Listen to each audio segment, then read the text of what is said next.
अध्यात्म विज्ञान कोई धर्म या संप्रदाय नहीं है, ये स्पिरिचुअल साइंस है जो कुदरत के कानून पर आधारित है।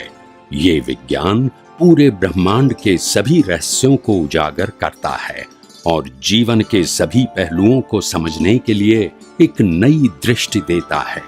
इसी को आर्ट ऑफ विजन कहते हैं, दुनिया को देखने की एक नई दृष्टि, जो अध्यात्म विज्ञानी परम पूज्य स्वामी श्री कमलेशानंद जी के निर्देशन में सनातन सत्य का अनुसंधान कर हमारे जीवन को प्रकाशित करे। जय सच्चिदानंद। આ કળિયુગની અંદર આ ફોર્મેટ વગરની વાત ચાલે છે ને, એ આ કળિયુગનું આશ્ચર્ય છે। આ કળિયુગનું ફોર્મેટ વગર વાત કરવી, કોની વાત કરો? એક ભગવાન જોઈએ, એક ગુરુ જોઈએ, મંદિર જોઈએ, મંત્ર જોઈએ, શાસ્ત્ર જોઈએ, રિચ્યુઅલ જોઈએ, એના વગર તમે વાત કરો છો, એ આશ્ચર્ય છે। ફોર્મેટ વગર વાત હોઈ શકે જ નહીં। You cannot present. સતયુગમાં પોસિબલ હતું, સતયુગમાં જ્ઞાનીઓ હતા બધા, સતયુગમાં લાઈફ સરળ હતી, આટલા મોહના સાધન નતા, વિકલ્પો નતા, બુદ્ધિ વિકસિત નથી આવી। અત્યારે જે બુદ્ધિ વિકસિત છે ને, એ શબ્દોની માયાજાળથી વિકસિત થઈ છે, અને પહેલાની બુદ્ધિ સાહજિક હશે, એટલે ખેંચા ખેંચને ચૂથાચૂચ નથી, કોઈને પણ એક્સેપ્ટ કરવું, સાંભળવું, સમજવું, એ ક્વોલિટી હતી લોકોમાં, ગમે તેનું હોય। પહેલા જમાનામાં ગામડાઓમાં પણ જુઓ, આજથી 100 વર્ષ પહેલાના જગ્યા ઉપર, તો કે અમારા ગામમાં તો એક જ જગ્યા ધાર્મિક સ્થળ છે, કોઈ પણ સાધુ સંત આવે ત્યાં જ કરે, ઇટ્સ અ પ્લેસ, એડ્રેસની જરૂર નહીં। ભાઈ ગામમાં સંત આવે તો ઢંઢોરો પીટાવે, કોઈને એવું ના પૂછ્યું કઈ જગ્યાએ છે, એવું ના પૂછ્યું, કારણ કે કોઈ પણ જ્ઞાની પોતાનો અનુભવ રજૂ કરે છે, આપણે સાંભળવાનું છે, એમાંથી શું ગ્રહણ કરવું એ મારો પ્રશ્ન છે, પણ તે ખોટા છે, સાચા છે, મારા છે, તમારા છે, આ ધર્મના છે, આ ધર્મના છે, એ સબ્જેક્ટ આ પછી ધીમે ધીમે આ બધું ગાઢ થતું ગયું, સાંપ્રદાયિક સત્ય, અને તેથી લોકોની અંદર જે સાંપ્રદાયિક વાદ હતો એ ધર્મગુરુએ એટલો બધો કટ્ટર બનાવ્યો, એટલો બધો કટ્ટર બનાવ્યો કે અહીંથી બહાર જશો તો ખલાસ।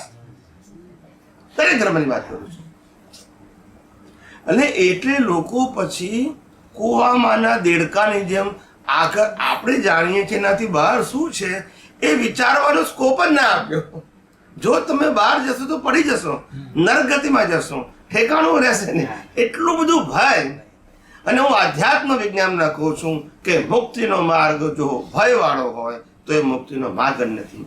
મુક્તિનો માર્ગ તો પડેલાને બેઠો કરવા માટે છે, બધી રીતે હારેલાની અંદર અનંત શક્તિઓ વાળો છું એ રીતે કોન્ફિડન્સ આપીને ઊભો કરવાનો છે, અને છે, આપણે ક્યાં આપવાની નથી, ખાલી ઢંકાઈ ગયેલી છે।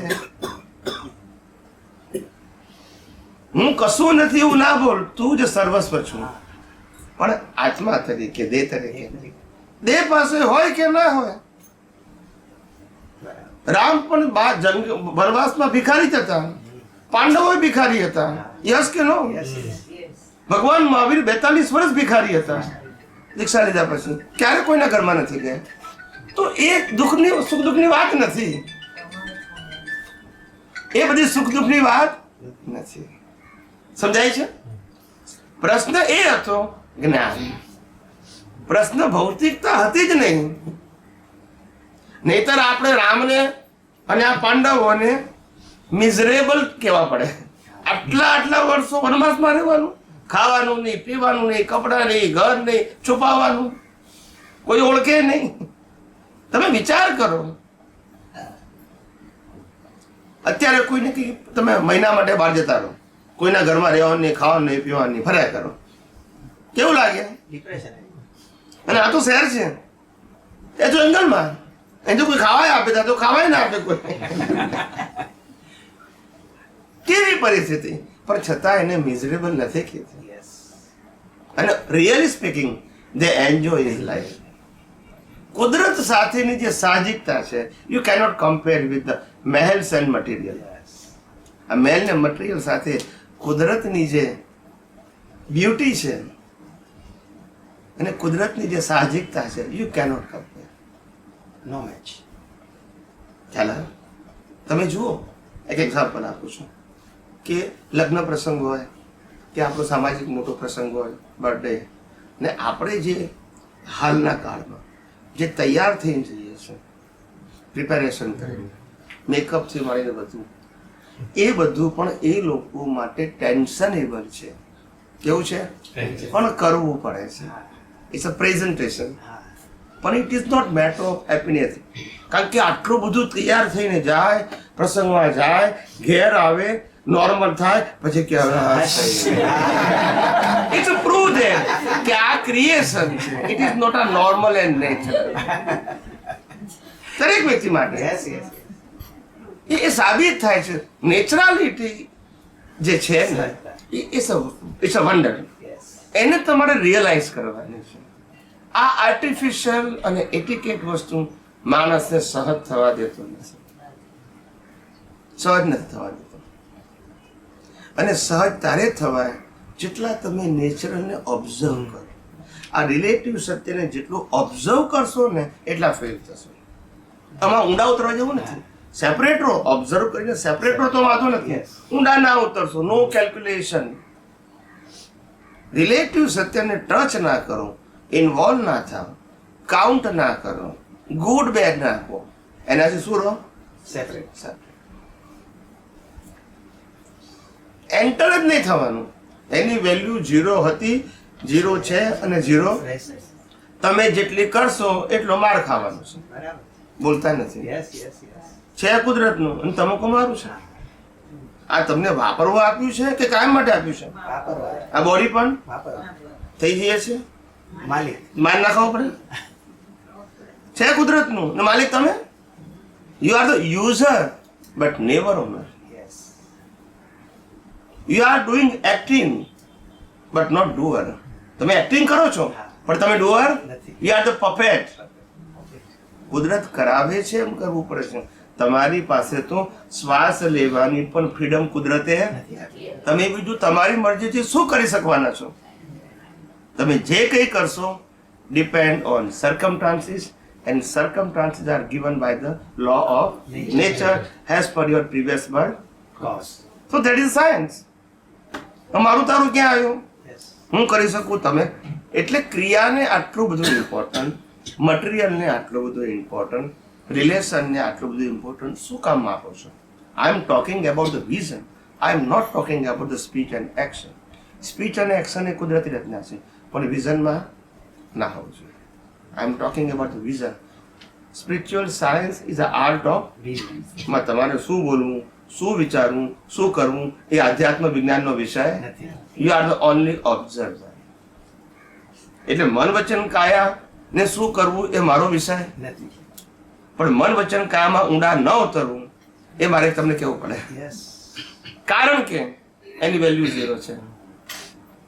શું છે? 0. અને 0 ની વેલ્યુ જ્યાં સુધી કરશું ત્યાં સુધી અંદરનો હીરો ઓળખાશે નહીં. એ સંપૂર્ણ 0 ઓળખાશે તો જ અંદરના હીરાની ખબર પડશે. હીરો તો અંદર છે પણ મને ક્યારે ઓળખાય કે આ હીરો સિવાયની વસ્તુ 0 લાગે તો ને. આપણે તો નાનો આઈસ્ક્રીમ ખાવા મળે તો આપણે હાથમાં હોડમાં મૂકી દઈએ કે આના જેવું સુખ કશામાં છે જ નહીં. હવે આનો સુખનો અનુભવ ક્યારે થાય? આઈસ્ક્રીમ ખાવાનો વાંધો નથી, પણ તમારી જે પુરુષાર્થ વાળી બિલીફમાં તો સુખ ના હોવું જોઈએ ને કે આઈસ્ક્રીમમાં સુખ છે. ઉદયકર્મમાં સુખ લાગે. ડિસ્ચાર્જ તમે અંતસ્કરણ લાયા છો, અથવા તો ડિસ્ચાર્જ જે તમારું બુદ્ધિ છે, ડિસ્ચાર્જ અહંકાર છે, ડિસ્ચાર્જ મન છે, એમાં ભલે સુખ લાગે પણ પુરુષાર્થ વાળા મનમાં ના લાગવું જોઈએ. પુરુષાર્થ વાળા મનમાં તો સુખ એ માત્ર મારો જ ઇન્ટુ ઇન્વર્ટેડ કોમા શુદ્ધાત્માનો સ્વભાવ છે. બાકીના દુનિયામાં દેખાતા સુખ દુઃખ એ માત્ર સફરિંગ છે, માત્ર બિલીફ છે. નથી એ સુખ, નથી એ દુઃખ, નથી હિસાબ, ખાલી હિસાબ છે. હિસાબને ટાઇટલ હું આપું છું. કોણ આપું છું? કુદરત નથી આપતી. કુદરત ક્યારેય કોઈને સુખ દુઃખ આપતી નથી, નહીં આપી શકે એમ જ નથી. હવે તકલીફ એ થાય છે કે એક્ઝામ તમે આપી અને 100 માંથી 25 માર્ક લખ્યું તો કે ટીચરે ફેલ કર્યા. બોલતા નથી. ટીચરે ફેલ કર્યા, તમે 25 માર્ક લખો તો 25 માર્ક જ આપે ને, એ ફેલ કર્યા કહેવાય કે રિઝલ્ટ આપી કહેવાય? તેમ કુદરત શું કરે છે? હવે આપણે પાપ કર્યું છે, એનું ફળ ભોગવવાનું આવ્યું તો કે કુદરત દુઃખ આપ્યું. ભાઈ કુદરત રિઝલ્ટ આપે છે કે દુઃખ આપે છે? તમે એને દુઃખ કહો છો, કુદરત દુઃખ આપતી નથી. કુદરત તો રિઝલ્ટ આપે છે. તમે કોઈના લીધા હોય તો આ અવતારમાં તમારા કોઈ લઈ લે, એ રિઝલ્ટ છે કે દુઃખ છે? પણ આપણે શું માનીએ છીએ? આ જ્ઞાનતા છે. માટે કીધું કે સુખ દુઃખ એ મનુષ્યની કલ્પના છે. સુખ અને દુઃખ જેવી વસ્તુ આ જગતમાં છે જ નહીં, ખાલી કર્મનો ભોગવટો છે, જે રામકૃષ્ણ મહાવીરને પણ હતો. ભોગવટા જે છે એમાં આપણે બધા એક છીએ, અને સુખ દુઃખની કલ્પના એ બધાની અલગ અલગ છે. ઝૂંપડી વાળાને ભાડાનું મકાન મળે તો સુખ લાગે, અને માલિકીના મકાનમાંથી ભાડાના મકાનમાં જાય તો દુઃખ લાગે. આ બંનેની શું છે? માન્યતા છે. ખ્યાલ આવ્યો? જગત માન્યતા વાળું છે. શું કે છે? મારા મધર મરી જાય તો મને દુઃખ થાય, ને બીજાના મધર મરી જાય તો બિલીફ જ છે કે મધર તો મધર છે, પણ બિલીફ છે ને, એની પાછળ શું છે? બિલીફ છે. ત્યારે જ્ઞાની શું કહે છે? વ્યક્તિનું જન્મવું, જીવવું અને મરવું એ કુદરતી રચના છે. જન્મ, જીવન, મરણ એ અવસ્થાઓ છે. એની અંદર સુખ દુઃખ એ તમારો ખાલી આરોપ છે. સુખ દુઃખ જેવી વસ્તુ નથી. It is a but natural process. જન્મવું, જીવવું અને મરવું એટલે કર્મના હિસાબ પૂરા કરવા. હવે આ શરીર મરી ગયું એ કુદરતે આપેલું, કુદરતે પાછું, કારણ કે એનો રોલ શું થઈ ગયો? હવે તમને નવું બોડી આપશે નવા રોલ માટે. એ આખું પેકેજ જુદું છે. આ પેકેજ પતી ગયું. જે પેલો કોન્ટ્રાક્ટ કરીએ ને, હવે આ કોન્ટ્રાક્ટ પતી ગયો, હવે બીજો કોન્ટ્રાક્ટ તમને આપશે. એવું તમને બીજું બોડી આપે છે. એની અંદર કુદરત કશું સુખ દુઃખ એવું એની મરજીથી કરતું નથી, અને આ દુનિયા કોઈની મરજીથી ચાલતી નથી. એટલે આપણે આ જગતની અંદર જે ભેગા થયા છે એ સનાતન સત્ય સમજવા ભેગા થયા છે. વ્યક્તિગત સત્ય, સાંપ્રદાયિક સત્ય, ધાર્મિક સત્ય એ આપણો વિષય નથી. અહીંયા ઓકે ફાઇન. હજુ તો ઘણા બધા આવવાના બાકી છે. જો એનીવે, તો એટલે મારો કહેવાનો મતલબ એવો છે કે આપણો પોતાનો જીવનનો ધ્યેય હોવો જોઈએ કે મારે સનાતન સત્ય સમજવું છે. અને સનાતન સત્ય એટલે લો ઓફ નેચર. અને આખું વર્લ્ડ કુદરતના કાનૂનના કંટ્રોલમાં છે. આખું વર્લ્ડ સમજાય છે? સૂર્ય, ચંદ્ર, તારા, ગ્રહો, નક્ષત્રો, ભરતી, ઓટ, પૂનમ, અમાસ, તેજી, મંદી અને કર્મના ફળ, આ બધું કોના કંટ્રોલમાં છે? નેચરના. અને કંટ્રોલ કાનૂનથી કરે છે, એની મરજીથી નહીં. એટલે તમે બધું કોડ વર્ડની ભાષા છે. એટલે કોઈને પ્લસ માઇનસ પોતે કરી શકે નહીં. કુદરત પોતે પણ ન કરી શકે, ના કરી શકે. એ તો કહું છું. એટલે લો ઓફ નેચરને અફર કે છે. એ રામકૃષ્ણ મહાવીર જેવા સમર્થ પુરુષોને પણ છોડતો નથી. કારણ કે કાનૂન છે ને, એ કાનૂન ઓટો મોડથી કામ કરે છે. કાનૂનની અંદર શાબ્દિક ભાષા, ફિલિંગની ભાષા નથી. જેમ આપણે સોફ્ટવેરમાં જે કોડ વર્ડ હોય, એ કોડ વર્ડનો ઉપયોગ કોઈ પણ કરે તો રિઝલ્ટ શું આવે? કે ભાઈ ના, હું તો ધાર્મિક છું તો કોડ જુદો આવે, અને કોઈ પાપી કરે તો એવું આવે. એને લેવા દેવા શું છે? એવું છે, જળ છે. શું છે? કુદરતનો કાનૂન જળ છે, ચેતન નથી. અને આ દેખીએ તો દુનિયા પણ જળ જ છે. જળની શું છે? અવસ્થા છે. એમાં ચેતન હોવાથી ફિલિંગ છે, જળ ને ફિલિંગ નથી. પણ જળ સાથે જોડાયેલું જે ચેતન છે, એ ચેતનની હાજરીમાં જેટલું અજ્ઞાન એટલું વધારે સફરિંગ. એની હાજરીમાં, એને નહીં પણ એની હાજરી. અને એની હાજરીમાં સફરિંગ કેમ છે? તો કે રોંગ બિલીફ. રોંગ બિલીફ નથી, સફરિંગ નથી. કર્મના ભોગવટાને સફરિંગ નથી કહેવાતું, કારણ કે એના માટે તમારો જન્મ છે, અને કર્મ નથી તો જન્મ પણ નથી. ખ્યાલ આવે? પણ ભોગવટો તમે માનો છો કે હું ભોગવી રહ્યો છું. સમજાય છે?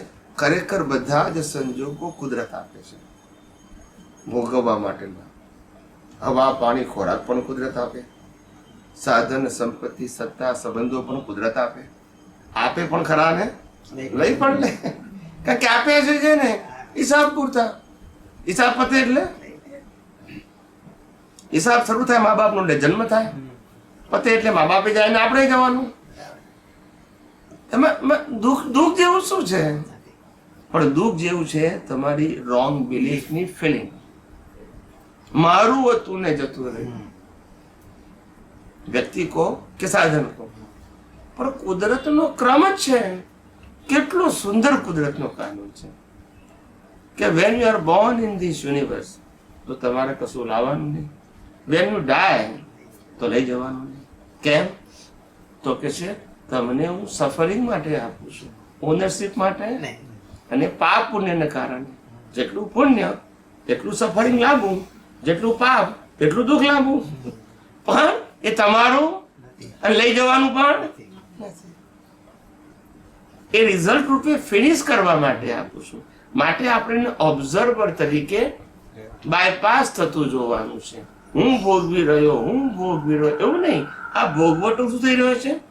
પૂરો થઈ રહ્યો છે. સુખ કો કે દુઃખ કો, પણ શું થઈ રહ્યું છે? It's pass.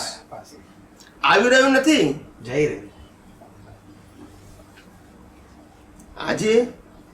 આજની તારીખ કઈ થઈ? આજે 3. આજે 3 એપ્રિલ 2022. એના પહેલા 2 એપ્રિલ 2022 ને એના પહેલાના સમય માટે આપણે મરી ગયા. યસ કે નો? હવે આપણે જે મરી ગયેલા ભાગને યાદ કરીને જીવતો કરીએ છીએ. જીવતા ભાગમાં જીવવા માટે છીએ કે મરેલા ભાગ માટે જીવવા માટે છીએ? ખ્યાલ આવ્યો? જે મરી ગયા છે ને આ જીવતું કરો એના માટે આ જીવન છે કે આજના સંજોગો માટે છે? જે સંજોગોમાં ભોગવટો ત્યાં તો ભોગવ્યું તમે, ને પતી ગયું. શ્વાસે પતી ગયા, આયુષ્ય પતી ગયું, અને હિસાબ પણ. આજે શું કામ યાદ કરો છો?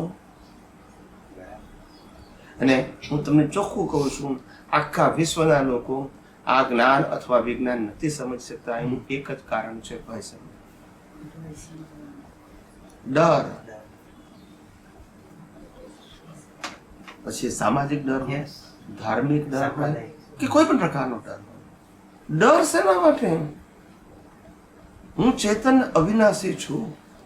મારું જન્મ જીવન મૃત્યુ નથી, અને મારી પાસે જે અનંત છે એમાંથી કશું માઇનસ થવાનું નથી, કશું ઉમેર આવવાનું નથી. ડર શેનો અને ભીખ શેની? કુદરતે આપ્યું છે, કુદરત લઈ લેશે, વાંધો શું છે? ડર શેનો? સમજાય છે? કુદરત જે પણ આપે છે સુખ લીધું એ કમ્પલસરી છે કે ઓપ્શન છે? એટલે આ હું એવું કહું છું કે વિજ્ઞાન સમજવાની વસ્તુ છે, એ કરવાની વસ્તુ નથી. આપણે કરવામાં પડી ગયા, વિજ્ઞાન ખલાસ થઈ ગયું. વિજ્ઞાન એ ત્યાં જઈ જ ના શક્યા. અને કહું છું, ખરેખર કહું છું, અને કેટલા બધા મોટા આચાર્યો, જૈન અને વેદાંત આચાર્ય કીધું કે એમાં પ્રાઉડ કે છે કે તમે ભારત વર્ષની અંદર જે ધર્મ અને વિજ્ઞાનને જે છૂટું પાડ્યું છે, નંબર 1, અને નંબર 2, તમે જે આલોચના પ્રતિક્રમણ પ્રત્યાઘાત અથવા ક્ષમા માગવાના ધર્મને રિલેટિવ સત્ય કીધું, એ એડવેન્ચરસ. આ દિન સુધી બધા ધર્મો એના ઉપર ચાલે છે, પાપ પુણ્ય ને પ્રાય છે. અને તમે પહેલું કહ્યું કે સાયન્સમાં પાપ નથી, પુણ્ય નથી ને પ્રાય છે. You are only observer. You are not doer and you are not owner. You are the observer, just pass it. એટલે આ શું કરે છે? આ અતિક્રમણ કરે, આ પ્રતિક્રમણ કરે, આ સામાયિક કરે, આ માફી માંગે, but you are the only observer. This is not your course. આ જે કીધું છે એ એડવેન્ચરસ છે. કારણ કે દુનિયાના હિન્દુના બધા ધર્મો, મુસલમાન ધર્મ, ક્રિશ્ચન ધર્મ, બધામાં માફી શબ્દ અલગ અલગ રીતે રજૂ કરેલો જ છે. પણ હું એને ધાર્મિક સત્ય કહું છું, સનાતન સત્ય નથી કહેતો, અસત્ય નથી કહેતો. એ રિલેટિવ સત્ય છે. It's a social and religious truth. It's not universal truth. નહીતર શું થાય કે કૃષ્ણ ભગવાન પેલા અર્જુન તીર મારે, 1000 મરી જાય, પછી 1000 પ્રતિક્રમણ કરે, પછી બીજું તીર મારે, 10,000 મારે, પછી પ્રતિક્રમણ કરે, અને ના કરે તો યાદ ના આવે. હવે લોકો શું કે છે પેલાને તો દુઃખ થયું ને હા. માટે મારે કરવું પડે. ના સમજાયું? એટલે તું દુઃખ પહોંચાડનારો છું એવું માને છે. સાબિત થઈ એક બાજુ કહે છે કે મન વચન કાયાની અવસ્થા માત્ર, કુદરતી રચના. બીજી બાજુ કે મેં કર્યું. આ બે વસ્તુ કઈ રીતે હોય? મેં કર્યું હોય અને કુદરતી રચના હોય. ના. માટે વિજ્ઞાન સમજાયું. નહીં. વાક્ય સાયન્ટિફિક હતું. મન વચન કાયાની અવસ્થા માત્ર, કુદરતી રચના. વાક્ય સાયન્ટિફિક છે. પણ જ્યારે ક્રિયાને પુરુષાર્થ શબ્દ લાગી ગયો તો પછી સાયન્સ રહ્યું. You are in a duality and you are in confuse. Either ક્રિયાને પુરુષાર્થ માનું અથવા વિઝનને. સાયન્સ એટલે વિઝન. Vision. આઈધર વિઝનને પુરુષાર્થ માનું આઈધર ક્રિયાને. પણ જો બેયને માનશો તો ક્યારે સાયન્સ સમજાશે? દ્વંદ્વ. ક્રિયા ભલે થયા કરે પણ ક્રિયાને પુરુષાર્થ ના માનો એમ કહું છું. જે ક્રિયા ધાર્મિક પ્રત્યે બધા જ પ્રકૃતિને કરવા દો પણ એને કુદરતી રચના તરીકે દેખો. આઈ એમ નોટ ડુઅર. હું કરતો નથી. કુદરત એને કરાવડાવે છે. એટલે કરતા ભાવ રહેવો જોઈએ અને માલિકી ભાવ પણ. નહીં. એનું નામ સ્પિરિચ્યુઅલ સાયન્સ.